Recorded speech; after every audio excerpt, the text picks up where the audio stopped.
नमस्कार दोस्तों जीके के अंतर्गत जनरल नॉलेज के अंतर्गत मैं महत्वपूर्ण क्वेश्चनों की सीरीज लेकर चल रहा हूं और ये ऐसे प्रश्न हैं जो सभी कंपटीशनों में आने वाले हैं, यानी सभी कंपटीशनों का मिश्रण लिया गया है प्लस एडवांस लिए गए हैं। तो जिन भाइयों ने आपसे पहले वीडियो नहीं देखे हैं वो चैनल की प्ले लिस्ट में जाकर देख सकते हैं और बगैर देरी करे हुए आगे बढ़ते हैं। और जिन भाइयों ने अभी तक हमारे चैनल को सब्सक्राइब नहीं किया है वो चैनल को सब्सक्राइब कर लें, साथ ही साथ बेल आइकन को दबा लें ताकि नई वीडियो का नोटिफिकेशन उन तक पहुंचता रहे। तो बगैर देरी किए हुए आगे बढ़ते हैं। क्वेश्चन नंबर 1, आजकल सड़क की रोशनी में पीले लैंप बहुतायत में प्रयोग हो रहे हैं। इन लैंपों में निम्न में से किसका उपयोग करते हैं? तो इनमें से जो उपयोग करते हैं पीले लैंपों में वो करते हैं, ए पार्ट करेक्ट आंसर है, सोडियम का उपयोग करते हैं। पीले लैंपों में सोडियम का उपयोग किया जाता है रोशनी के लिए, और सफ़ेद लैंपों में जो किया जाता है वो पारा वाष्प का किया जाता है। सफ़ेद लैंपों में पारा वाष्प का प्रयोग किया जाता है। नेक्स्ट क्वेश्चन देखिए, क्वेश्चन नंबर 2, वृक्ष की आयु वर्षों में निर्धारित की जाती है। तो वृक्ष की आयु जो निर्धारित की जाती है वर्षों में वो की जाती है इन ऑप्शनों में से सी पार्ट करेक्ट आंसर है।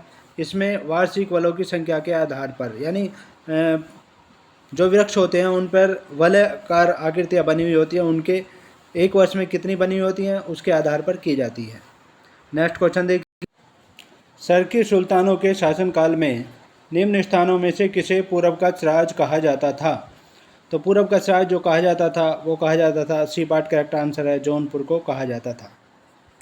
और जौनपुर की जो स्थापना की थी फिरोज तुगलक ने अपने भाई जूना खां के स्मृति में उत्तर प्रदेश के गोमती नदी के किनारे स्थापना की थी इसकी। और जौनपुर जो है मुस्लिम विद्या के केंद्र के रूप में जाना जाता है। यही कारण है कि जौनपुर को सिराज हिंद व पूर्व का सिराज कहा जाता है। सिराज क्या था? सिराज ईरान के स्थित मध्यकालीन इतिहास का प्रमुख विद्या केंद्र था। नेक्स्ट क्वेश्चन देखिए, क्वेश्चन नंबर 4, भारत स्टेज उत्सर्जन मानक किसे संदर्भित करते हैं? तो भारत स्टेज उत्सर्जन मानक जो संदर्भित करते हैं वो करते हैं, पार्ट करेक्ट आंसर है, वाहनों से होने वाले प्रदूषण को संदर्भित करते हैं। नेक्स्ट क्वेश्चन देखिए, संविधान सभा ने भारतीय राष्ट्रीय ध्वज को कब अपनाया था? तो संविधान सभा ने भारतीय राष्ट्रीय ध्वज को जो अपनाया था वो अपनाया था, ए पार्ट करेक्ट आंसर है, 22 जुलाई 1947 ईस्वी को अपनाया था। और आपको बता दें कि झंडा समिति के अध्यक्ष JV कृपलानी थे और झंडे में 24 आरियाँ लकड़ियाँ होती हैं। झंडे की लंबाई चौड़ाई का जो अनुपात होता है 3:2 का होता है, 3:2 का होता है। और पहली बार जो झंडा फहराया गया था वो मैडम भीकाजी कामा द्वारा फहराया गया था, स्टुटगार्ट में फहराया गया था 1907 में। स्टुटगार्ट में फहराया गया था 1907 ईस्वी में फहराया गया था मैडम भीकाजी कामा द्वारा। और स्वतंत्रता दिवस के रूप में सर्वप्रथम 26 जनवरी 1930 ईस्वी को पंडित जवाहरलाल नेहरू द्वारा ये रावी नदी के तट पर लाहौर में फहराया गया था पहली बार। नेक्स्ट क्वेश्चन देखिए, फायरवॉल के संबंध में विषम कथन का पता लगाएं।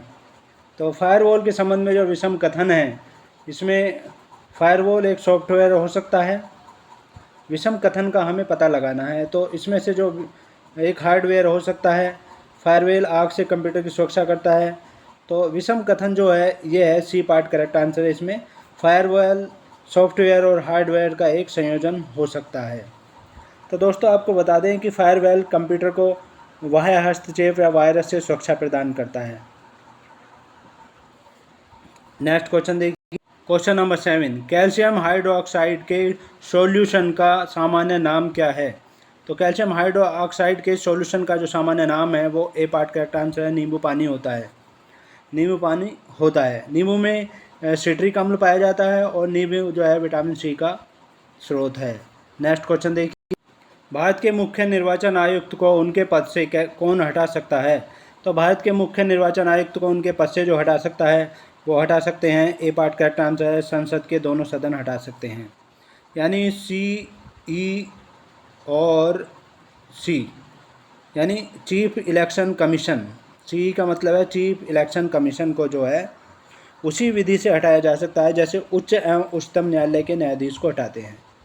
और CEC को महाभियोग द्वारा भी हटाया जा सकता है। नेक्स्ट क्वेश्चन देखिए, ब्रेड बनाने में इस्तेमाल किया जाने वाला खमीर है।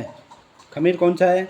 ये देखिए, ए पार्ट करेक्ट आंसर है। किण्विन के लिए उत्प्रेरक के रूप में कार्य करता है। खमीर जो है किण्विन के लिए उत्प्रेरक के रूप में कार्य करता है। ए पार्ट करेक्ट आंसर है। नेक्स्ट क्वेश्चन, विषम चुने। तो इनमें से जो विषम है दोस्तों वो है सिलिकॉन वैली है। सिलिकॉन वैली जो है ये बंगलुरु में है और एक साइंस सिटी है। तो ये तो सिटी है, साइंस सिटी। और बाकी जैसे साइलेंट वैली है, साइलेंट वैली केरल में है। ये वैली होती है, घाटी होती है। और इंडस वैली जो है, इंडस वैली ये भारत की प्राचीनतम सभ्यता को रही है। और दामोदर वैली जो है, दामोदर वैली प्रोजेक्ट है, ये भारत का प्रथम बहुउद्देशीय नदी घाटी प्रोजेक्ट है, 1948 में हुआ था। तो इसमें जो विषम है वो बी पार्ट है। नेक्स्ट क्वेश्चन देखिए, निम्नलिखित में से कौन बाकी तीन से अलग है? तो निम्नलिखित में से जो हैं तीन अलग हैं। देखिए, मसूर की दाल अलग है इन तीनों से।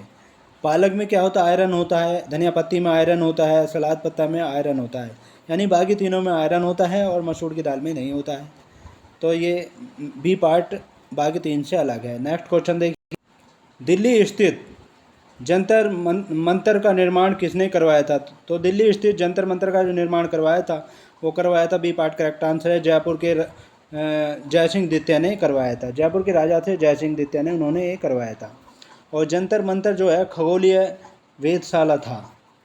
नेक्स्ट क्वेश्चन, वह कौन सा सुरक्षा बल है जो केंद्रीय गृह मंत्रालय के तहत नहीं आता है? तो ऐसा सुरक्षा बल है जो केंद्रीय गृह मंत्रालय के तहत नहीं आता है, वो है रेलवे सुरक्षा बल है। ये रेल मंत्रालय के अंतर्गत आता है। और बाकी ये तीनों जो है गृह मंत्रालय के, केंद्रीय गृह मंत्रालय के अंतर्गत आते हैं। तो इनमें से जो बीएसएफ है, सीमा सुरक्षा बल, बीएसएफ बोलते हैं इसको, इसकी स्थापना 1965 में हुई थी। इसकी स्थापना हुई थी 1965 में दोस्तों। और जो आईटीबीपी है, जो आईटीबीपी भी है, भारतीय तिब्बत सीमा पुलिस बल है, इसकी स्थापना जो हुई थी 1962 ईस्वी में हुई थी। 1962 ईस्वी में इसकी स्थापना हुई थी।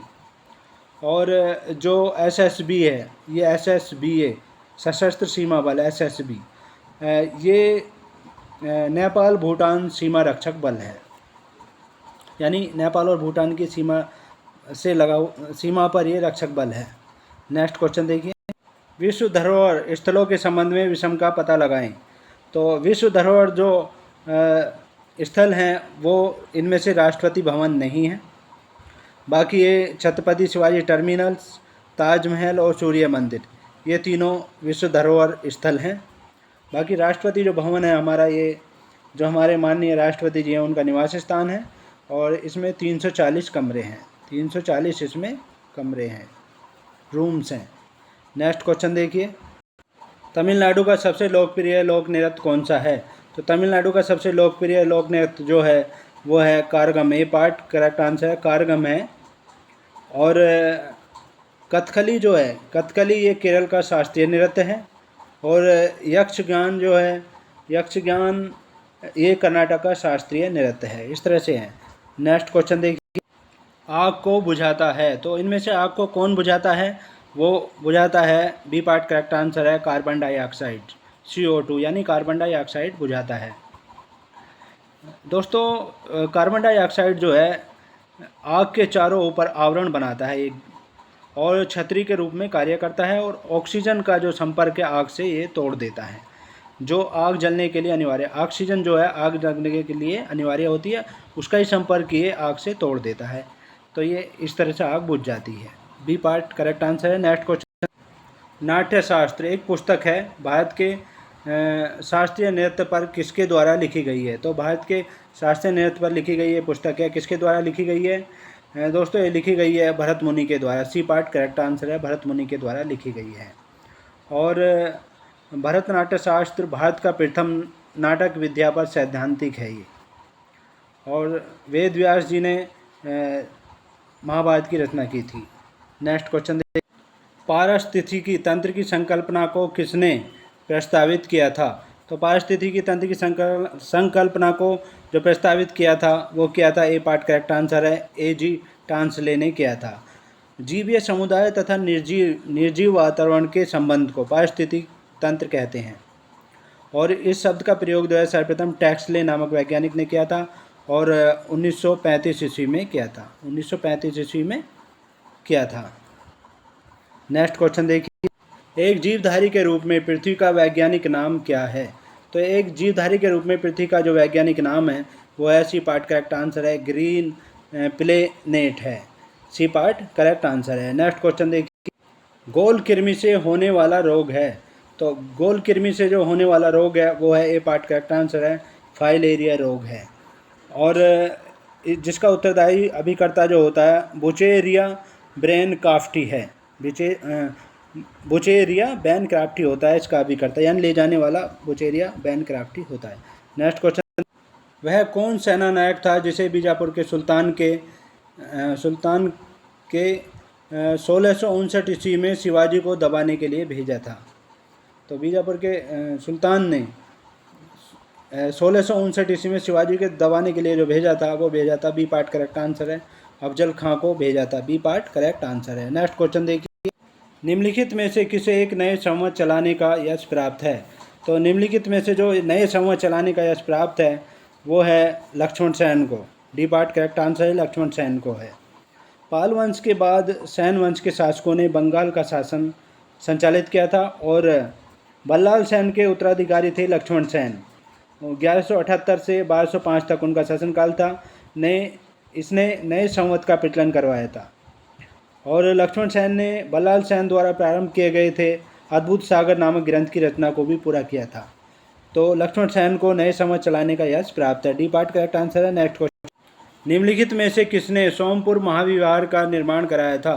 तो निम्नलिखित में से जो सोमपुर महाविहार का निर्माण कराया था वो कराया था, सी पार्ट करेक्ट आंसर है, धर्मपाल ने करवाया था।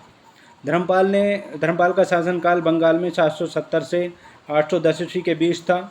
उसने एक तो विक्रमशिला तथा सोमपुरी पहाड़पुर, यानी सोमपुरी को पहाड़पुर के प्रसिद्ध विहारों की भी स्थापना उसने करवाई थी। तो सी पार्ट करेक्ट आंसर है। नेक्स्ट क्वेश्चन, निम्न में से किसने असहयोग आंदोलन के दौरान अपनी वकालत छोड़ दी थी?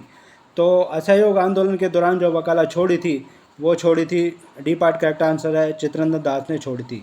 दोस्तों, असहयोग आंदोलन की शुरुआत महात्मा गांधी ने की थी, 1920-1922 के बीच में की थी। और उस समय जो देश में प्रसिद्ध वकील थे वो थे चित्रेंद्र दास थे, मोतीलाल नेहरू थे, M.R. जयकर थे, सैफुद्दीन किचलू थे, वल्लभ भाई पटेल थे, सी राजगोपालाचारी थे, टी प्रकाशन थे और आसफ अली थे। इन्होंने अपने इस आंदोलन के दौरान अपनी वकालत करनी छोड़ दी थी। नेक्स्ट क्वेश्चन देखिए, निम्नलिखित में से कौन सा स्थान गडकरी विद्रोह का प्रमुख केंद्र था? तो गडकरी विद्रोह का जो प्रमुख केंद्र था वो था, बी पार्ट करेक्ट आंसर है, कोल्हापुर था।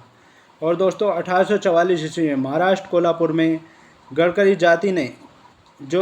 जाति के जो विस्थापित सैनिक थे उन्होंने अंग्रेजों के विरुद्ध विद्रोह किया था।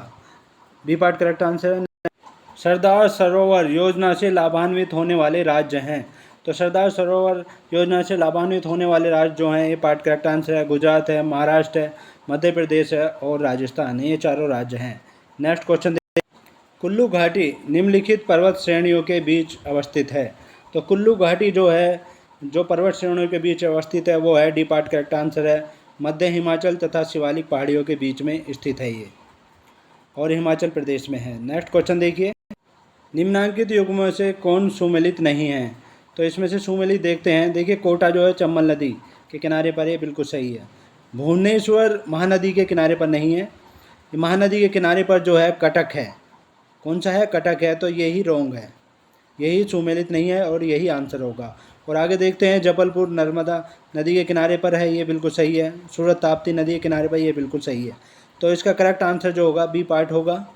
नेक्स्ट क्वेश्चन देखिए, वृहत ज्वार कब आता है? तो वृहत ज्वार जो आता है दोस्तों, वृहत ज्वार जो होता है वो चंद्रमा, सूर्य तथा पृथ्वी की पारस्परिक गुरुत्वाकर्षण शक्ति की क्रियाशीलता के द्वारा ही होता है।